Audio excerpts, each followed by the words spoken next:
Mayhaps by tossing out an ethereal psychic ghost sword? Welcome to MojoPlays. Today, we're looking at all the games that might suck over the course of the next year.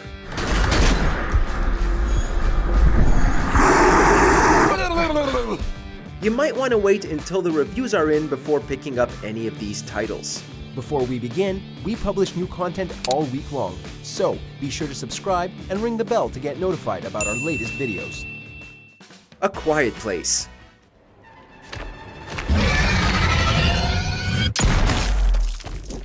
One of the most baffling video game announcements in recent memory, in October 2021 it was revealed that a game adaptation of A Quiet Place was in the works.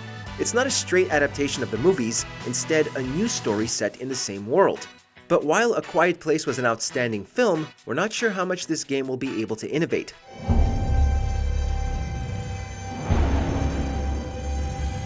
After all, we've already had plenty of stealthy horror games that rely on enemies with superhuman hearing, from Jeff in Half-Life Alyx to the clickers in The Last of Us. We're just not sure whether the game will offer anything new, and it's not really something anybody was asking for.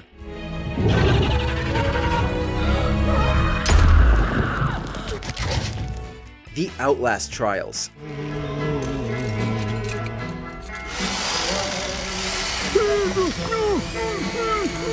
Originally slated to come out in 2021, The Outlast Trials is yet another causality of the constant delays we've been seeing in the gaming world.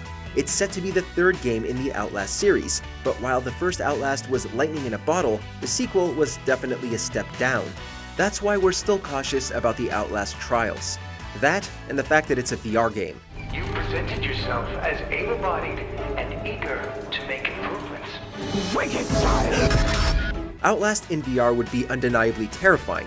It was already bad enough on a monitor. But as the game is co-op, if you want to play it with your friends, that means you'll need a costly VR headset.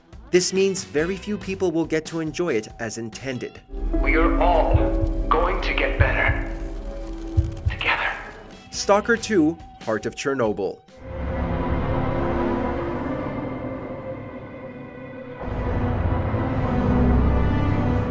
The original S.t.a.l.k.e.r games remain popular on PC, but console gamers have yet been unable to enjoy this immersive, if horrifying world.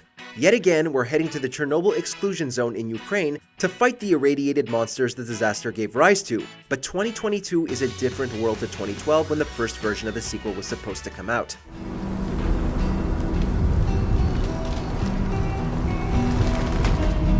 That's because in the years since, we've had 3 Metro games, which do much the same thing as S.t.a.l.k.e.r and are now the standard for immersive survival sims. Will it be able to hold its own against Metro, or will it pale in comparison?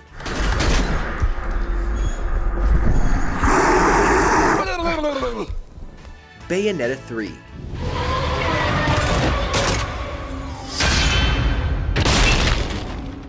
We love the first 2 Bayonetta games as much as anybody, but it will have been 8 years since the previous game by the time Bayonetta 3 finally releases on Switch next year. It's already had a troubled development, being delayed into oblivion, and we saw it teased way back in 2017.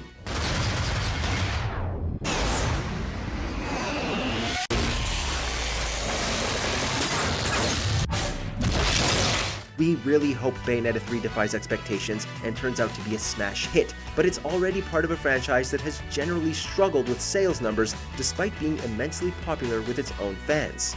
It's just a sad truth that many games that enter development hell for so long don't deliver upon release.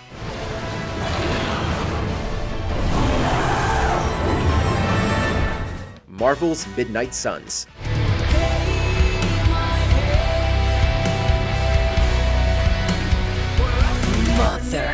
Marvel games have been very hit or miss in recent years. While we've had incredible releases like 2018's Spider-Man, 2021's Guardians of the Galaxy, while resoundingly popular, struggled to get out from under the long shadow cast by the disastrous Marvel's Avengers. We're not sure where Midnight Suns will fall on this spectrum, but many are skeptical of it because of the card mechanics.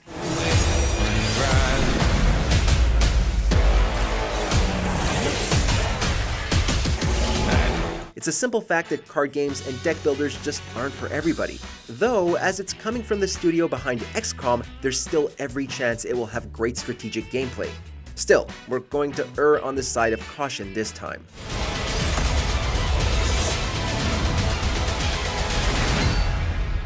Tiny Tina's Wonderlands. You cannot hide from fate. But you can make your own. Admittedly, Borderlands spin-offs have a good track record. The pre-sequel is perhaps the best in the series, while Telltale's Borderlands was one of the studio's greats. But this game seemingly relies on the charisma of Tiny Tina, and while that may have worked a decade ago, we're not sure the audience is there for a fantasy-styled Borderlands in 2022.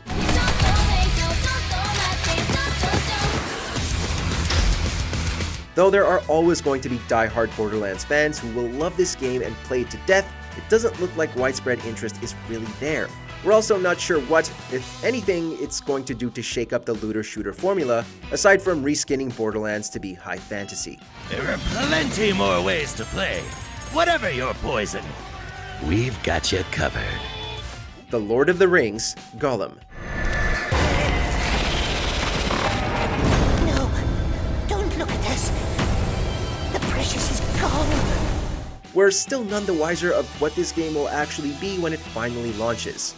It's going to follow Gollum's journey through Mordor in pursuit of the One Ring, and will showcase the series' most iconic locations via some pretty impressive graphics. But we're still left wondering, who wants a stealth game where you're playing as Gollum in the first place? It mixes stealth and parkour gameplay, and really leverages Daedelic's expertise in crafting engaging stories. It's not like Lord of the Rings fans don't have plenty of outstanding games already, like Shadow of Mordor and Shadow of War. It will be cool for Middle-earth's biggest fans, but we don't have high hopes that it will do anything unique. We've been highly faithful to the descriptions in the books, depicting, for instance, the Moth of Sauron, the lieutenant of Barad-dûr, who is constantly scheming on behalf of his Dark Lord. Diablo Immortal.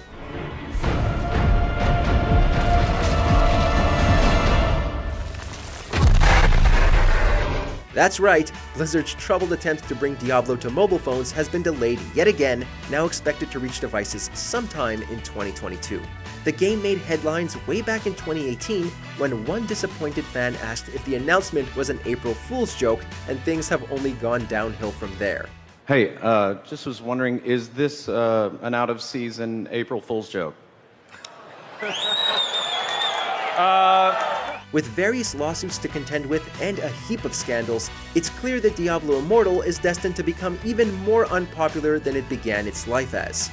There's always the potential that this classic ARPG will work well on mobile, and much of the gameplay does look promising, but we're really not holding out hope.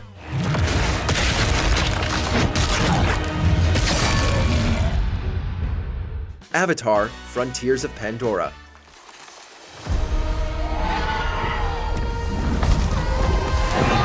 Nobody expected Ubisoft to come out with a giant open-world Avatar game at E3 2021, and to be honest, we're still reeling from the shock.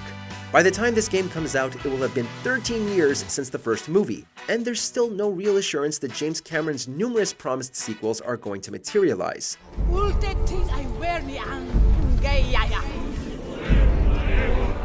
Don't get us wrong, it's an interesting and visually stunning world. It's just that the timing seems way off. Was anybody really asking for an Avatar game, and especially an open-world game from Ubisoft?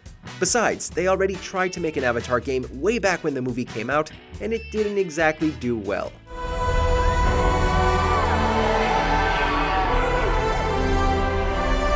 Grand Theft Auto 5.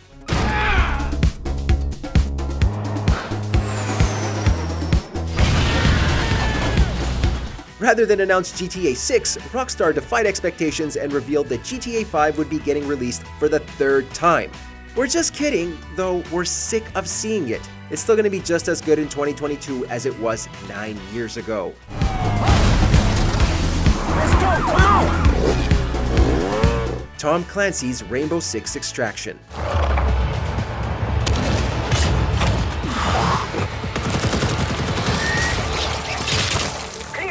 Let's move up.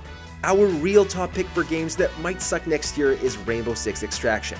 It's already had a tough development thanks to its original and most unfortunate name, Rainbow Six Quarantine, a title which didn't go down well. But beyond the title, the game just doesn't look all that interesting. The enemy moves faster in Sprawl, while operators get slowed down. Use explosives or shoot it to clear a path. It's yet another co-op shooter from Ubisoft, and it's not clear what Extraction has to set it apart from games like The Division at this point, aside from being in first person. It might be Rainbow Six, but we all know it's not going to get people to move on from the resoundingly popular Rainbow Six Siege.